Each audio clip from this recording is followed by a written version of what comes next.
जय हिंद साथियों। आ गए हैं 13/6/2023 का डीएलएड का जो क्वेश्चन पूछा था प्रीवियस ईयर क्वेश्चन, उसको कराने के लिए। तो चलिए क्वेश्चन नंबर पर चलते हैं। साइंस और तरकीब क्वेश्चन और रीजनिंग का क्वेश्चन करा रहे हैं। तो क्वेश्चन नंबर 46 कह रहे हैं कि निम्नलिखित में से कौन जैव अविधारित है। निम्नलिखित में से कौन जैव अविधारित? मल, पशु अपशिष्ट, मार्केट अपशिष्ट। तो आपको ये समझ में आता होगा कि ये जैव अविधारित कैसे हो सकता है। ये जैव विधारित है क्योंकि इससे खाद बनाया जाता है। लेकिन डीडीटी भी ये भी एक खाद है, लेकिन इसको 1972 में रोक दिया गया था डीडीटी का यूज करने से, क्योंकि मृदा प्रदूषण बहुत ज़्यादा हो रहा था। तो हम लोग का जैव विधारित है डीडीटी। जैव विधारित है जैव विधारित है मल, पशु अपशिष्ट और मार्केट अपशिष्ट है। और यदि जैव अविधारित पूछ रहा है तो हम लोग का जैव अविधारित हो गया है डीडीटी। डीडीटी आप लोग बताइए आंसर इसका डीडीटी। तो बताइए आप लोग कि डीडीटी का फुल फॉर्म क्या होता है। डीडीटी का फुल फॉर्म क्या होता है? फुल फॉर्म को पूछ देता है। तो डीडीटी का फुल फॉर्म होता है डाइक्लोरो डाइफिनाइल ट्राइक्लोरो इथेन। क्या होता है? तो डाइक्लोरो डाइफिनाइल और ट्राइक्लोरो इथेन, इसका डीडीटी का फुल फॉर्म होता है। अगला क्वेश्चन पर चलते हैं। 47 नंबर क्वेश्चन कि निम्नलिखित में से सबसे कम ऊर्जा वाले कण, सबसे कम ऊर्जा वाले कण। तो गैस, द्रव, ठोस दिया है, प्लाज्मा भी दिया है। तो आप लोग बताइए कि प्लाज्मा गैस की कौन सी अवस्था है? तो चौथी अवस्था है। प्लाज्मा में सबसे कम और सबसे प्रबल जो अणु बहुत कमज़ोर से जुड़े होते हैं और सबसे कम ऊर्जा पाया जाता है प्लाज्मा में। यदि प्लाज्मा नहीं रहता तो गैस हो जाता, क्योंकि इसका घटते क्रम दिया है।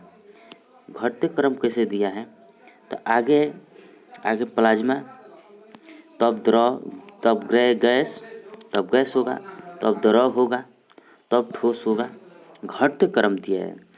यदि प्लाज्मा नहीं देके कोनो और यहाँ पर अवस्था दिले रहता तो शायद हो जाता गैस सेंसर। तो गैस सेंसर हम लोग का सही नहीं है।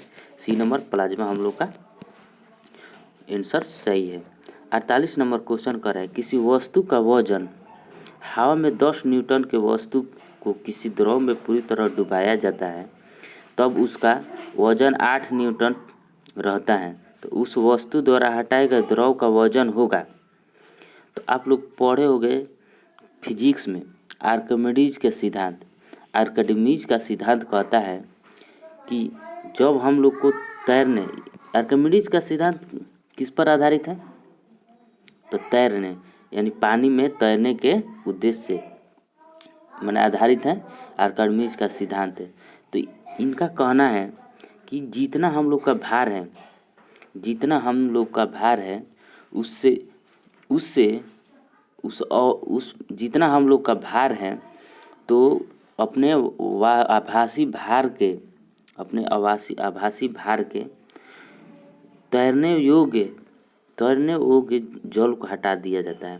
जैसे कि हम लोग मान लीजिए कोई वस्तु रखल है तो उसमें हाथ लगाएंगे तो उतना जगह स्पेस खाली हो जाएगा और हाथ के आकार के अनुसार वहाँ पर खाली हो जाएगा। तो इसका आंसर हम आर्किमिडीज का सिद्धांत का फॉर्मूले होता है कि जितना वजन और उतना जितना पानी हटाएगा उतना हटा दीजिए।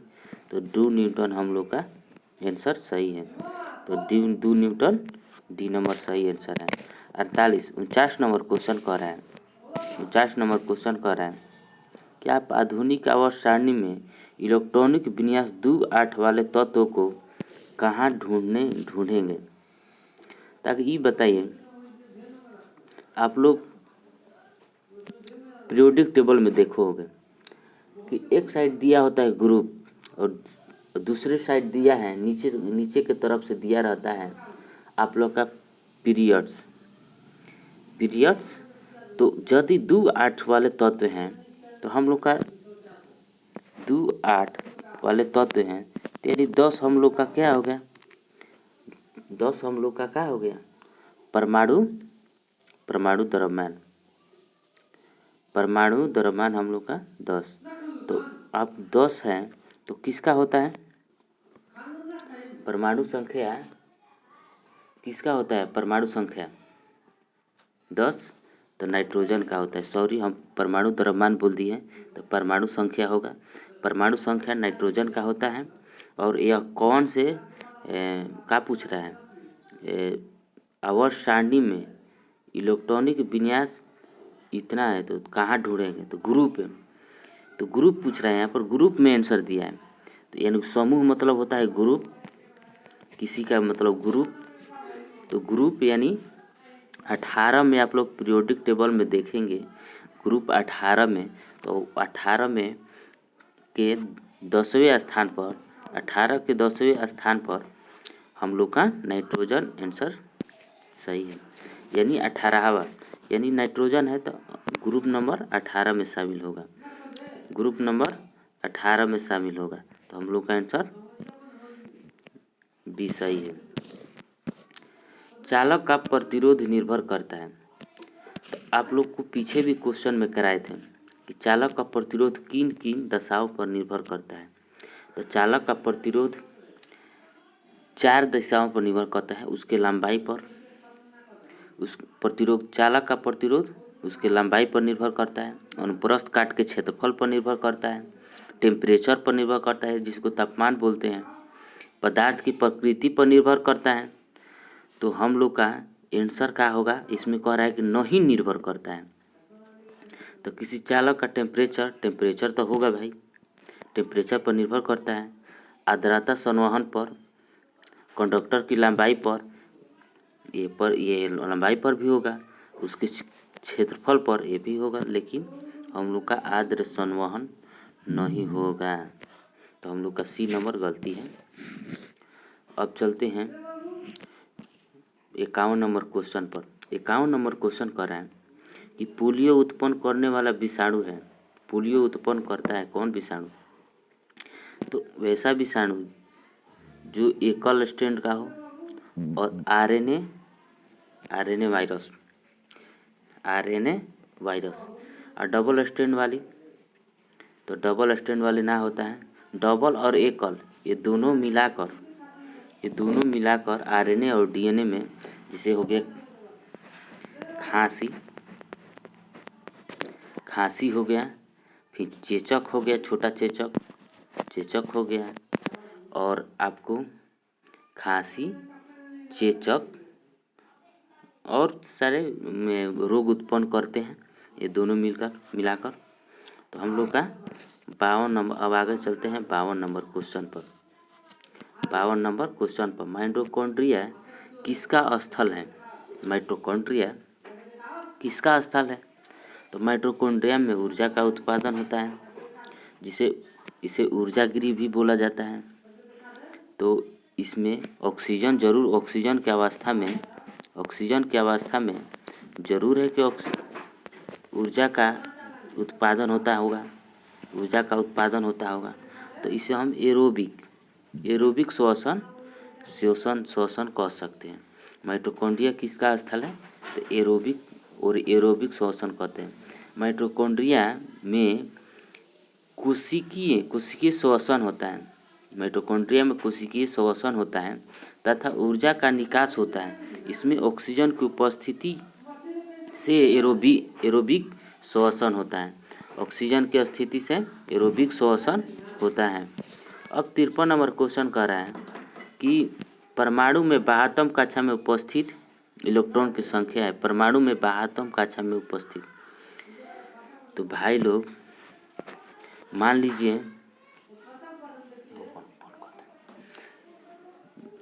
लीजिए कोई तत्व लेते हैं, जैसे कि मान 11 नंबर का तत्व है सोडियम। सोडियम लेते हैं, सोडियम, तो आप लोग को इलेक्ट्रॉनिक विन्यास निकालना आना चाहिए। इलेक्ट्रॉनिक विन्यास निकालने नहीं आएगा तो यह नहीं बुझाएगा। तो 2, 8 और 1 हो गया। तो हम लोग का पूछ रहा है कि उपस्थित इलेक्ट्रॉन के संग परमाणु के बाह्यतम कक्षा में, तो जो ये बाह्यतम कक्षा में उपस्थित संख्या होती है इसको हम लोग संयोजी इलेक्ट्रॉन कहते हैं। संयोजी इलेक्ट्रॉन कहते हैं। अब कह रहा है कि कोर इलेक्ट्रॉन, अब ए नंबर कह रहा है कि कोर इलेक्ट्रॉन किसको कहा जाता है। कोर इलेक्ट्रॉन, तो कोर इलेक्ट्रॉन इन दोनों को जोड़ देंगे, बाह्यतम कक्षा को छोड़कर दोनों को जोड़ देंगे तो हम लोग का कोर इलेक्ट्रॉन आ जाएगा। तो अब आगे क्वेश्चन चलते हैं। किंगडम प्लांटे यानी पादप जगत में शामिल हैं, तो टेरिडोफाइट्स और जिस्पर्म, शैवाल और ब्रायोफाइट्स, एजियोस्पर्म, तो ये सभी शामिल हैं। ये सभी शामिल है। ए बी भी शामिल है, सी भी शामिल है और डी भी शामिल है। तो हम लोग का ये सभी आंसर हो जाएगा। ए नंबर आंसर हम लोग का सही है। तो किसी अगला क्वेश्चन पर चलते हैं। 55 नंबर क्वेश्चन कहता है किसी अंतरिक्ष यात्री को काला आकाश कैसा प्रतीत होता है। अंतरिक्ष में आप लोग को मालूम होगा कि धूल कण यानी वायुमंडल नहीं होने के कारण अंतरिक्ष हम लोग को काला दिखाई, ऊपर से देखने पर काला दिखाई पड़ता है। तो हम लोग का ए नंबर आंसर सही है। अब 56, विद्युत का अच्छा चालक कौन सा है। अच्छा चालक पूछ रहा है। कार्बन में, भाई कार्बन तो वायुमंडल में पाया जाता है। यदि ये में विद्युत का अच्छा चालक होता तो हम लोग को करंट मार देता कि कभी मर जाते। लकड़ी में तो नहीं होता है। आप लोग जानते हैं कि कभी तार और ख़राब हो जाता है तो लकड़ी से उसको हिलाते हैं। प्लास्टिक में तो कबो होइबे ना करेगा। प्लास्टिक से जैसे कि कवर जो बना होता है वो प्लास्टिक का ही बना होता है। लेकिन एक चांदी है, चांदी से जो कि अच्छा चालक है, अच्छा चालक जो कि करंट फ्लो करता है। तो हम लोग का जो आंसर हो गया चांदी, बी नंबर सही आंसर है। अब स्रोत, अगला क्वेश्चन पर चलते हैं। स्रोत उत्पत्ति के आधार पर संसाधनों को कितने भागों में बांटा गया। उत्पत्ति के आधार पर संसाधन को, यहाँ पर स्रोत लगा दिया है, इसके चलते आप लोग थोड़ा जहुआ जाएंगे। तो उत्पत्ति के आधार पर संसाधन को 2 भागों में बांटा गया है, जैविक और अजैविक। संसाधन को कितने भागों में बांटा गया है। 2 भागों में बांटा गया है, जैविक और अजैविक। तो हम लोग का सी नंबर आंसर सही है।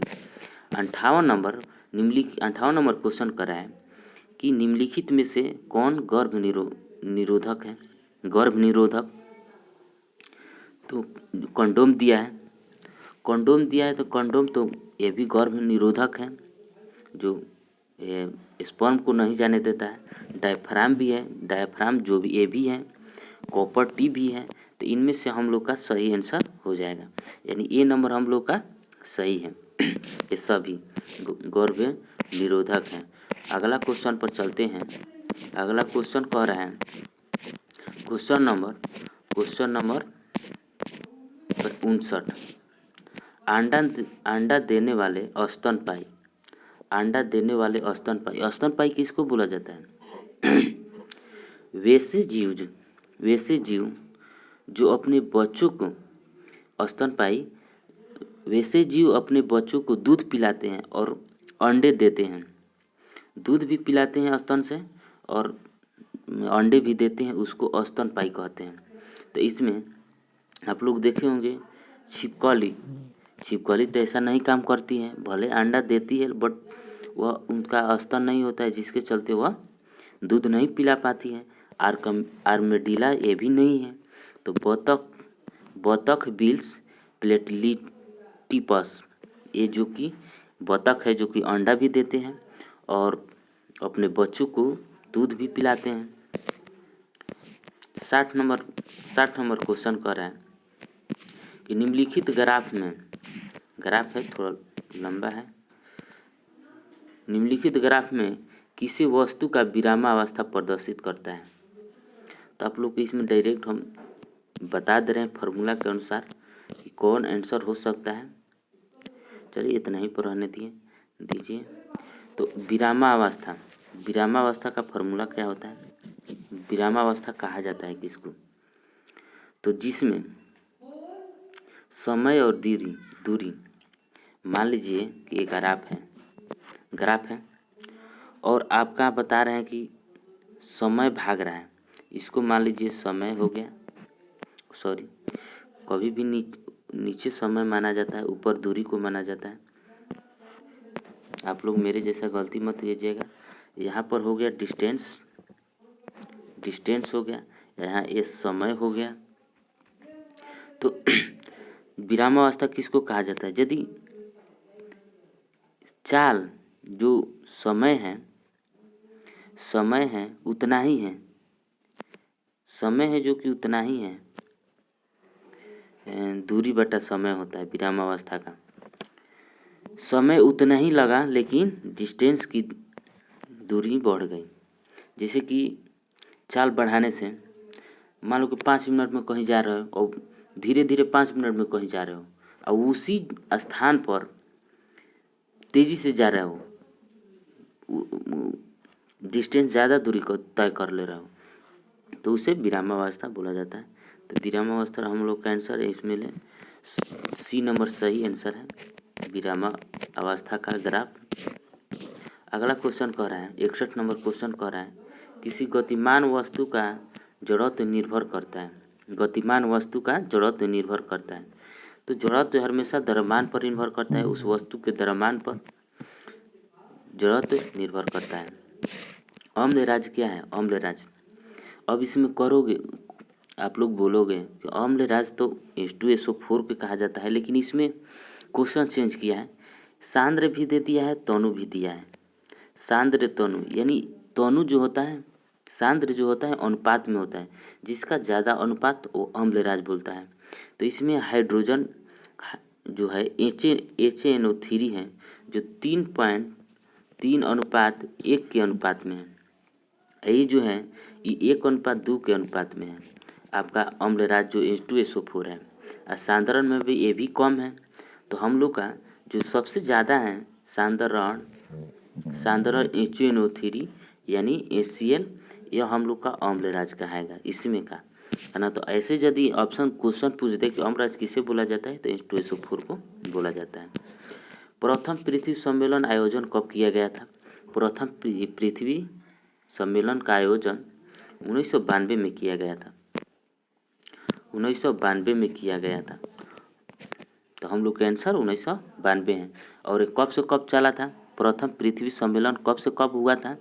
तो 13 जून से 14 जून को बीच में हुआ था। 13 से 14 जून 1992 को, और ब्राज़ील में हुआ था। और ब्राज़ील के रियो डी जेनेरो शहर में हुआ था।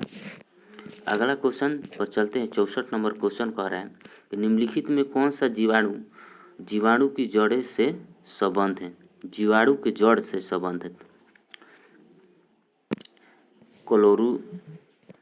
क्लोरोस्टिडम, क्लोरो, ये तो ऐसे ही बुझा रहा है कि भाई क्लोरो तो पत्तियां में पाया जाता है, क्लोरोफिल। तो क्लोरो कैसे हो जाएगा? यहाँ पर जड़ पूछ रहा है, तो कहाँ से होगा? तो ये हम लोग का नहीं हो पाएगा। एस्पायरोगाइरा, तो ये तो भी नहीं होगा। और नॉन स्टॉप इस तो कोनो होबे ना कैल है जीवाणु, नॉन स्टॉप जीवाणु। अब आपको आंसर हो गया राइजोबियम। राइजोबियम एक ऐसा जीवाणु है जो हवा में है मौजूद रहता है, नाइट्रोजन उसको नाइट्रेट में चेंज कर देता है और मृदा में नाइट्राइट का प्रतिस्थापन करता है, यानी नाइट्राइट बढ़ाता है, स्थापित करता है। तो अगला क्वेश्चन पर चलते हैं। अगला क्वेश्चन हम लोग का क्या कह रहा है? अगला क्वेश्चन 65 नंबर क्वेश्चन कह रहा है कि नीचे दिए गए समीकरण किस प्रकार को अभिक्रिया को व्यक्त करता है? PbNO3। तो आप लोग डायरेक्ट कभी भी पूछेगा तो यदि वियोजन है, संयोजन है, वियोजन किसको बोला जाता है? वियोजन किसको बोला जाता है? यदि कोई एक वस्तु दूसरे वस्तु से अलग हो जाता है उसे वियोजन कहते हैं। संयोजन किसे कहा जाता है? यदि कोई एक वस्तु दूसरे वस्तु से जुड़ जाए उसे संयोजन कहते हैं। इसमें द्वि विस्थापन दिया है। अब विस्थापन किसे कहा जाता है? जो एक वस्तु दूसरे वस्तु से विस्थापित हो जाती है यानी जुड़ जाती है, यानी संयोजन कहो या वियोजन कहो, विस्थापन कहो, स्थानांतरित हो जाती है। तो PbNO3 होल ट्वाइस है +2Kl है और ये आपका PbL2 और 2KNO3 है। तो हम लोग को देखिए यहाँ पर NO3 है, जो NO3 जुड़ जा रहा है पोटेशियम से जुड़ जा रहा है। और जो पोटेशियम का आई है आयरन है वह किससे जुड़ जा रहा है? वह Pb से यानी लेड यानी सीसा से जुड़ जा रहा है। तो हम लोग को एक इधर गया एक उधर आया यानी द्वि विस्थापन हुआ। तो हम लोग का आंसर जो है द्वि विस्थापन सही है, डी नंबर। अब चलते हैं सामाजिक अध्ययन। खनिज में से कौन सा एक धात्विक खनिज है? धात्विक खनिज पूछ रहा है कि कौन सा एक धात्विक खनिज नहीं है, एक धात्विक खनिज है, अधात्विक खनिज है। तो अधात्विक खनिज में हम लोग को टीना है, ये धात्विक खनिज है। कॉपर भी धातु है, धात्विक खनिज है। सीसा भी एक धातु है, ये भी धात्विक खनिज है, जिसको Pb हम लोग को अभी सीसा का फॉर्मूला ऊपर देखें, जिसको Pb से व्यक्त किया जाता है। तो हम लोग का लेकिन जो चूना पत्थर है ये धात्विक नहीं है, चूना पत्थर धात्विक नहीं है। तो हम लोग का आंसर हो गया, अधात्विक पूछ रहा है तो चूना पत्थर हम लोग का आंसर सही है, बी नंबर। अगला क्वेश्चन 67 नंबर क्वेश्चन पर जाते हैं। भारत में कोयले का सर्वप्रमुख उत्पादक राज्य, कोयला सबसे ज़्यादा कहाँ उत्पादित होता है? तो आप लोग को बता दें झारखंड के गोंडवाना में सबसे अधिक कोयले का उत्पादन होता है। तो इसीलिए हम लोग का आंसर जो हो गया झारखंड हो गया। पश्चिम बंगाल में होता है, उड़ीसा में भी होता है, छत्तीसगढ़ में, लेकिन बहुत जो प्रमुख पूछा है सर्वप्रथम पूछा है, प्रमुख नहीं। यदि प्रमुख पूछे रहता सर्वप्रमुख सबसे पहले प्रमुख, यदि छोटा प्रमुख पूछ देगा तो छत्तीसगढ़ हो जाएगा। छत्तीसगढ़ से ज़्यादा कोयला निकलता है तत्काल में, प्रमुख पूछ देगा तो। अब मानचित्र, अब 68 नंबर क्वेश्चन कर रहा है कि मानचित्र में नीले रंग द्वारा किस भाग को दर्शाया जाता है? तो आप लोग को मालूम होगा कि नीले रंग से जल को दर्शाया जाता है। निम्नलिखित में कौन सा कथन सही नहीं है?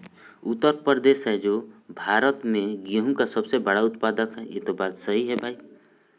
उत्तर प्रदेश है जो भारत में सबसे ज़्यादा गेहूं उत्पादित करता है। भारत विश्व में फलों का दूसरा सबसे बड़ा उत्पादक राज्य देश है। तो हम लोग का ये भी सही है कि भारत भाई दूसरे स्थान पर है फल के उत्पादन में। और कह रहा है कि फलों, सब्जियों और मसालों में उत्पादन को बागवानी कहते हैं, सही बात है। वहीं जहाँ मसालों को सबसे ज़्यादा उत्पादन केरल में होता है और फलों का सबसे ज़्यादा उत्पादन जितने भी ड्राई फ्रूट्स हैं वो सब जम्मू कश्मीर में होते हैं। सब्जी में भी उसका स्थान है, लेकिन सब्जी में दूसरा स्थान है। भारत का सब्जी में दूसरा सबसे बड़ा स्थान है, प्रथम पर चीन है। तो डी नंबर ऑप्शन कह रहा है कि भारत विश्व में सब्जी का सबसे बड़ा उत्पादक है। तो ये भाई हम लोग का गलती है ये हम लोग का गलती है, क्योंकि भारत दूसरे स्थान पे है भाई। भारत दूसरे स्थान पर है, दूसरे स्थान पर सब्जी के उत्पादन में। प्रथम स्थान पर चीन है, फर्स्ट स्थान पर कौन है? तो चीन है सब्जी के उत्पादन में। अब अगला क्वेश्चन पर 70 नंबर क्वेश्चन कह रहा है कि कौन सा कदम लोकतंत्र सुधारक सूचक है? लोकतंत्र सुधारक सूचक है। तो पंचायती राज है?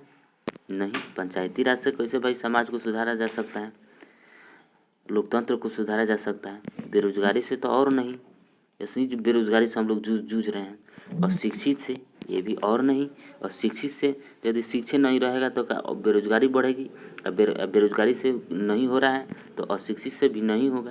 लेकिन असमानता माने भेदभाव न रखने पर, समानता रखने पर, समानता रखने पर, भेदभाव नहीं रखने पर लोकतंत्र में सुधार का सूचक रूप है। यह एक माने प्रमुख पूछ रहा है, इसमें सुधार सूचक है, नहीं सही है, प्रमुख नहीं पूछ रहा है। वास्को डी गामा कहाँ का यात्री था? तो पुर्तगाल का यात्री था वास्को डी गामा, जो कि मजीद जो मोहम्मद मजीद ने इनको पुर्तगाली के रहने वाले वास्को डी गामा को जो एक उनको मार्ग बताया था, तब इंडिया में आया था 1498 में। कब आया था? तो 1400, ये क्वेश्चन भर में से रिपीट होता रहता है इसमें का क्वेश्चन। 1498 में भारत आया था, तो 1498 में। तो हम लोग का पुर्तगाली आंसर सही है, ये नंबर। विश्व आर्थिक संकट किस वर्ष आया था? भाई लोग, आप लोग को मालूम होगा कि 1929 में सबसे भीषण आर्थिक संकट आया था। सबसे भीषण आर्थिक संकट 1929 में आया था और विश्व में आया था।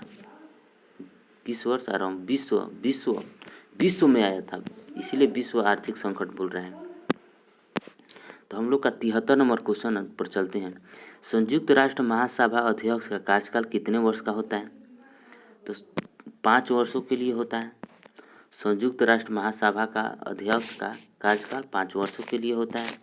अब अगला क्वेश्चन पर चलते हैं। क्वेश्चन नंबर 74 नंबर क्वेश्चन कह रहे हैं कि किस वर्ष हिटलर ने वर्साई की संधि को अस्वीकृत कर दिया?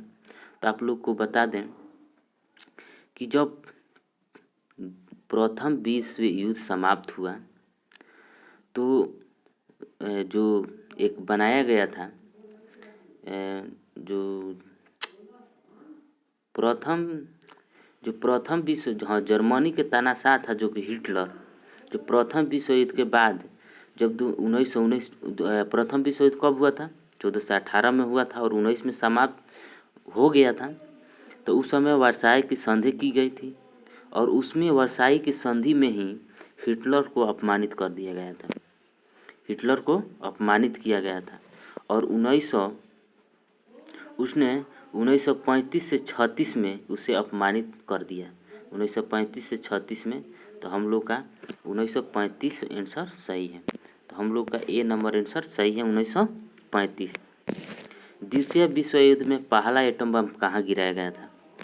तो भाई लोग, पहला एटम बम तो जापान के हिरोशिमा पर गिराया गया था। जापान के हिरोशिमा पर कब गिराया गया था? तो 6 अगस्त 1945 को गिराया गया था। 1945 को गिराया गया था।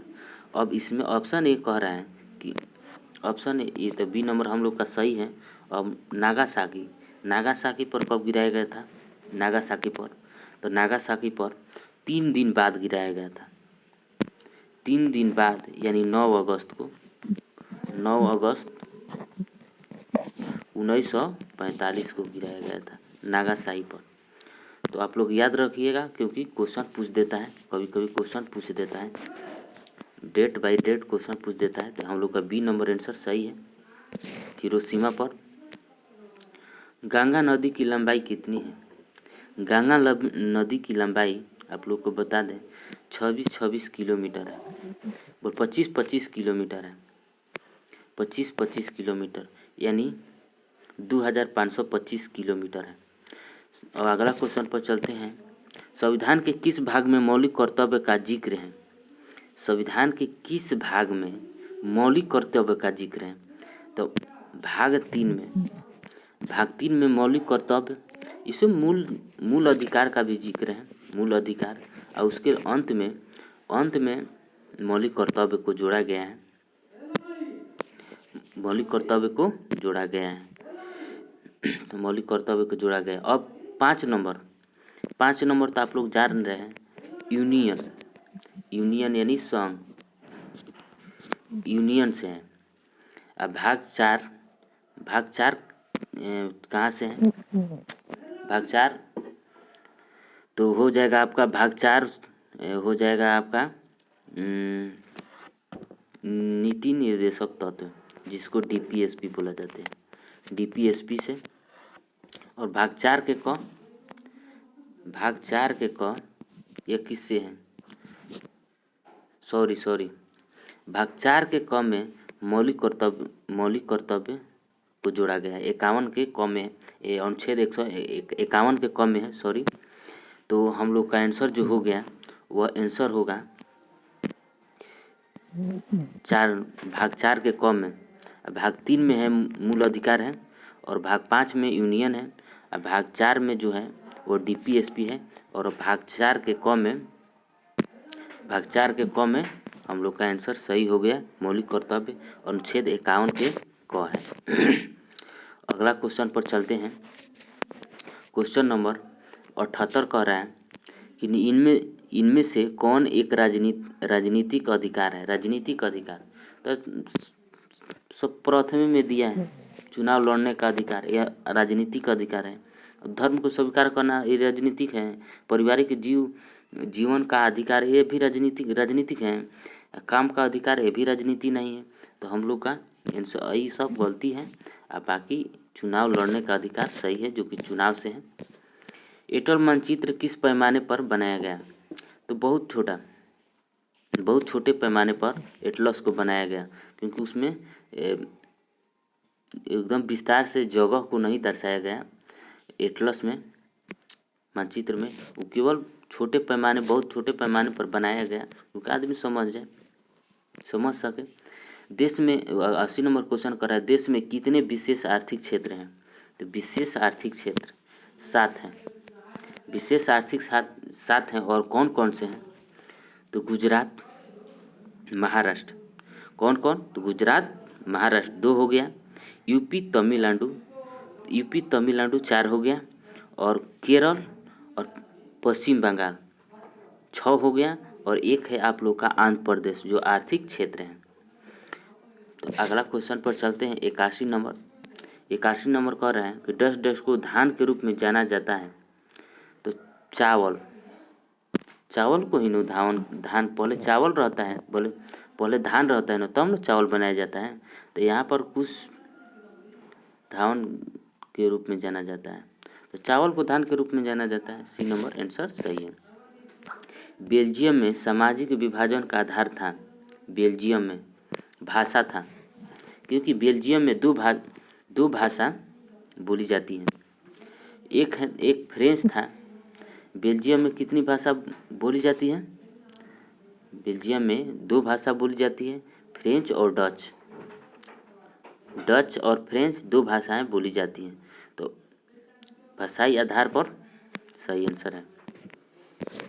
अब 83 नंबर क्वेश्चन कर रहा है, भारतीय राष्ट्रीय कांग्रेस की स्थापना किस वर्ष की गई थी?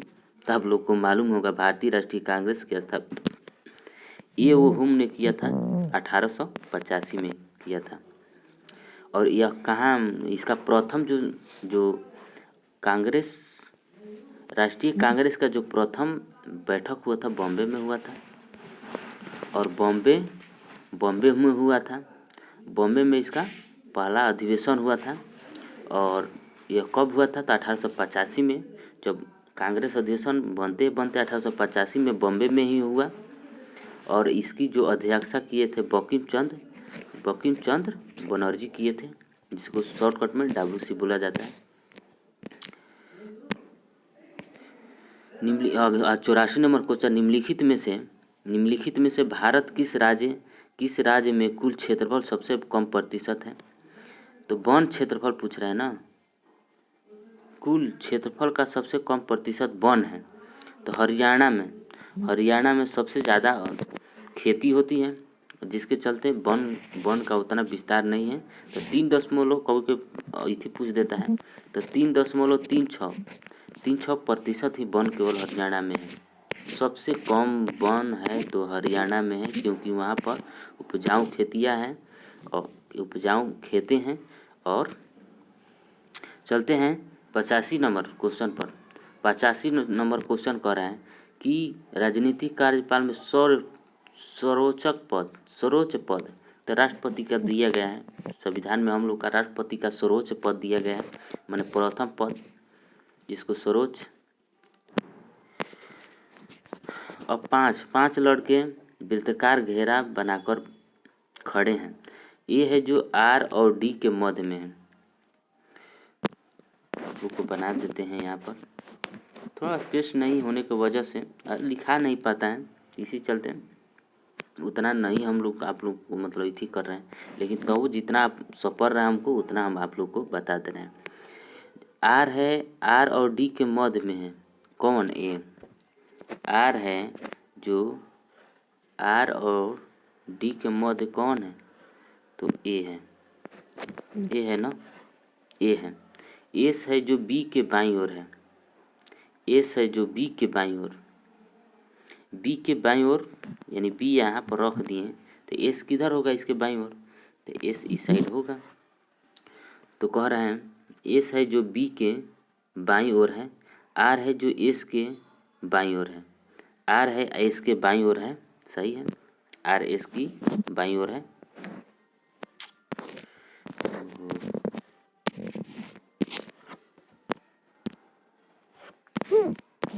आर है जो एस के बाईं ओर है। अब आगे कह रहे हैं कि बताएं कि ए के ठीक दाईं ओर कौन बैठा है? ए के दाईं ओर कौन है? आप ही लोग बताइए, ए के दाईं ओर कौन बैठा है? तो आर बैठल है, तो आर हम लोग का आंसर सही है।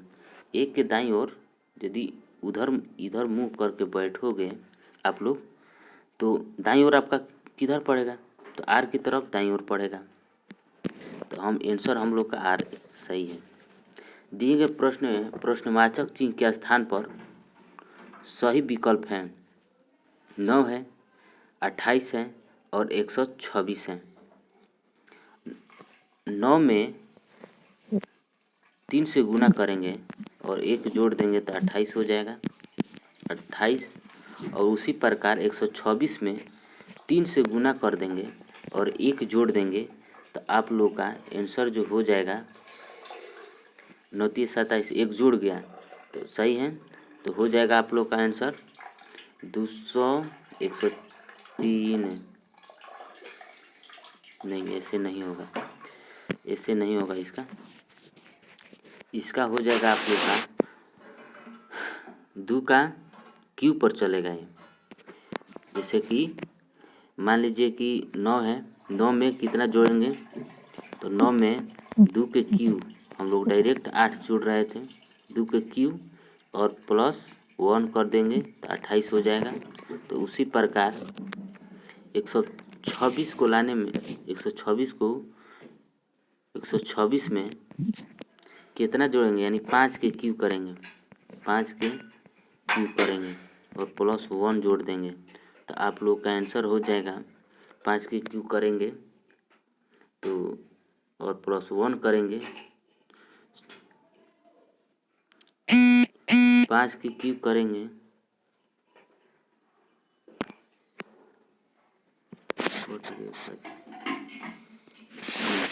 5 का क्यू करेंगे और 1 जोड़ देंगे तो 126 हो जाएगा, सॉरी 126 हो जाएगा। और आगे कह रहे हैं 126 आए, अब एक से कितना लाएंगे? तो यानी 6, एक बढ़ रहा है तो 6 के स्क्वायर क्यू करेंगे, 6 के क्यू करेंगे और 1 जोड़ देंगे तो आप लोग का 36 छक्का 216, 216 में 1 जुड़ जाएगा तो आप लोग का 217 आंसर सही है, यानी बी नंबर हम लोग का सही है। अगला क्वेश्चन कह रहा है कि दिए गए श्रृंखला में प्रश्नवाचक चिन्ह के स्थान पर होंगे। तो 44 में से 35 घटाइए तो 509 हो जाएगा। इसमें से 35 घटाएंगे तो 474 होगा। 474 में से 35 घटाएंगे तो 439 होगा और 439 में से 35 घटाएंगे तो 404 आंसर होगा हम लोग का सही, यानी बी नंबर आंसर सही है 404। दिए गए अक्षर श्रृंखला में प्रश्नवाचक चिन्ह के स्थान पर कौन सी अक्षर होगा? प्रश्नवाचक आप लोग को बता दें कि दो गो मिल रहा है, तो हम लोग को क्वेश्चन मारना है तो 2 गो मिल रहा है एक जैसा, तो ये लोग को हटा दीजिए। और जी के बाद डिफरेंट है तो जी के बाद हम लोग लेकर चलते हैं एच, यानी दूसरा स्थान पर। तो ए के बाद दूसरा स्थान पर एच है, एच के बाद आप लोग जोड़ेंगे के एच आई जे के, 3 जोड़ेंगे के आएगा, के में 3 जोड़ेंगे तो एन आएगा, एन में 3 जोड़िए ओ पी क्यू, क्यू जोड़ेंगे तो आप लोग का क्यू आ जाएगा। तो हम लोग का ए नहीं होगा, ए नहीं होगा, हम लोग का डी नंबर सही आंसर है। 90 नंबर क्वेश्चन कह रहा है, 90 नंबर क्वेश्चन कह रहा है कि शहर ए से बी के लिए 2 बस टिकट और शहर ए से सी के लिए 3 टिकटों की कीमत 77 रुपया है। देखो भाई ये थोड़ा लॉन्ग बनेगा, लेकिन हम आपको बना दे रहे हैं, आप लोग थोड़ा मेहनत, आप लोग भी मेहनत कीजिए, बना दे रहे हैं आप लोग को।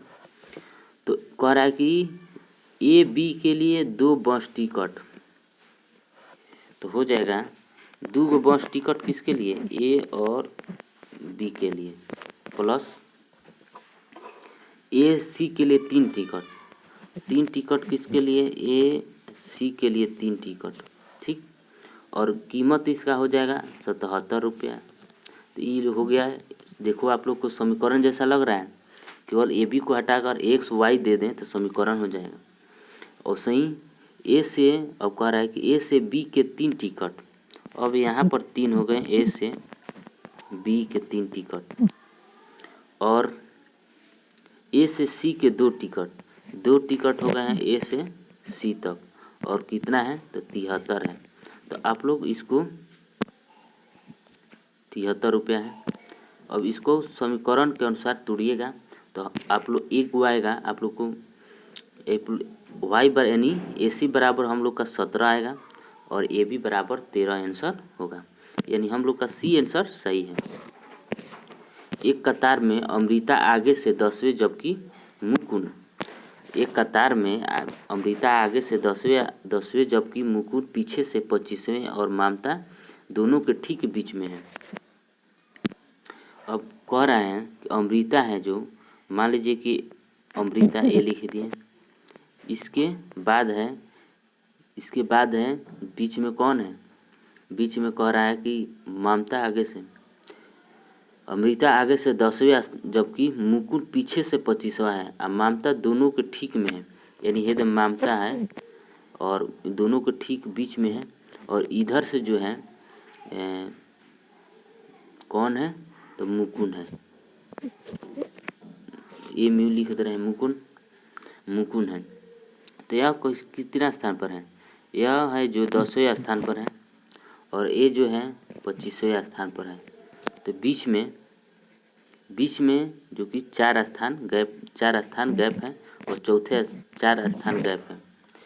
तो हम लोग का हो जाएगा आंसर डायरेक्ट, आप लोग को थोड़ा ये जाहिर कर दे रहे हैं, डायरेक्ट नहीं थोड़ी आप लोग को बताइए दे रहे हैं। 50 टोटल कितना है, टोटल है 50, और 50 में से आप लोग को 35 घट जाएगा, 25 से 10 35 घट जाएगा तो 15 आएगा, वो सॉरी हम जोड़े हैं, 15 आएगा, घट जाएगा तो 15 आएगा। अब कह रहा है कि 15 यदि ममता की संख्या निकालना है तो 15 माइनस 1, और आगे से बोल रहा है तो आगे है 10 प्लस 15 माइनस 1/2, तो हम लोग का अब +1 हो जाएगा। तो देखिए 14 हो जाएगा, ये कट गया तो 10 प्लस 7 प्लस 1 यानी 18वां पद होगा। तो 18वां यदि पद आंसर दे रहा है, 18वां दे रहा है तो हम लोग का सही है, यानी 18 हम लोग का सही है, सी नंबर आंसर सही है 18वां पद।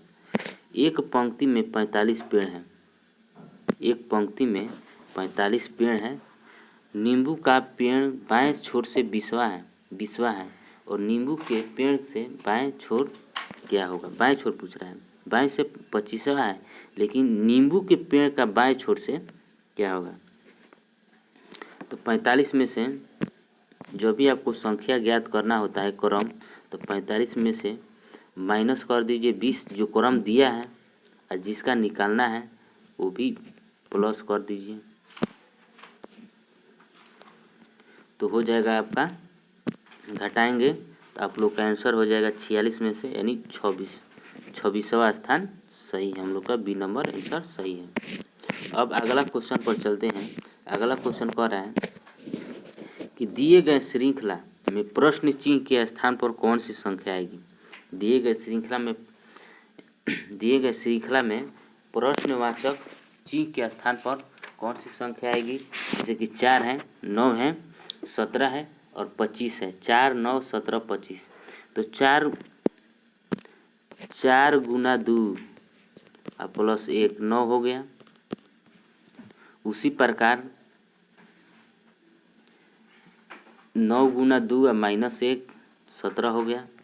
9 गुना 2 माइनस 1 17 हो जाएगा। और 17 गुना 2 प्लस 1 35 हो जाएगा। उसे ही 35 दूनी 70। ऐसे ही सबको कीजिएगा। 4 गुने 2 और फिर 9 गुने 2 कर दीजिएगा, माइनस 1 कर दीजिएगा, 17 हो जाएगा। एक बार प्लस हो रहा है, प्लस 1 हो रहा है। एक बार इसे यहीं पर कर दे रहे हैं। एक बार 2 से गुना होकर 1 प्लस हो रहा है, 1 प्लस हो रहा है। एक बार 2 से गुना होकर माइनस 1 हो रहा है। एक बार यहाँ पर होगा, क्या होगा, माइनस है तो प्लस होगा। तो यानी 17 दूनी 34 यानी 2 गुना होकर प्लस 1 हुआ है। तो अब क्या होगा, माइनस होगा यानी 35 दूनी 70 और 70 में से 1 घट जाएगा। तो हम लोग का 69 आंसर सही है। यानी हम लोग का ए नंबर जो है, ए ऑप्शन सही है। खेल हॉकी टेनिस के बीच के संबंध को, खेल तो भाई हॉकी हो या टेनिस हो, खेल ही है तो खेल ही में आ जाएगा। खेल है ही, यहाँ हॉकी आ गया, एक अलग खेल है हॉकी। टेनिस से जो अलग खेल है। तो यदि ऐसा हम लोग का है तो डी नंबर आंसर सही है। वर्णमाला में दाएं से 8वें तथा 22वें अक्षर के मध्य में कौन सा अक्षर होगा। तो 8, 8वें और 22वें अक्षर के मध्य पूछ रहा है। कभी मध्य निकालना है तो 2 से भाग दे दीजिए। तो 30 यानी 15वें स्थान पर कौन से अक्षर आएंगे। तो आप लोग का 15वां स्थान पर एल आ जाएगा। एल आंसर सही है। तो धन्यवाद आप लोग को। जय हिंद, जय भारत।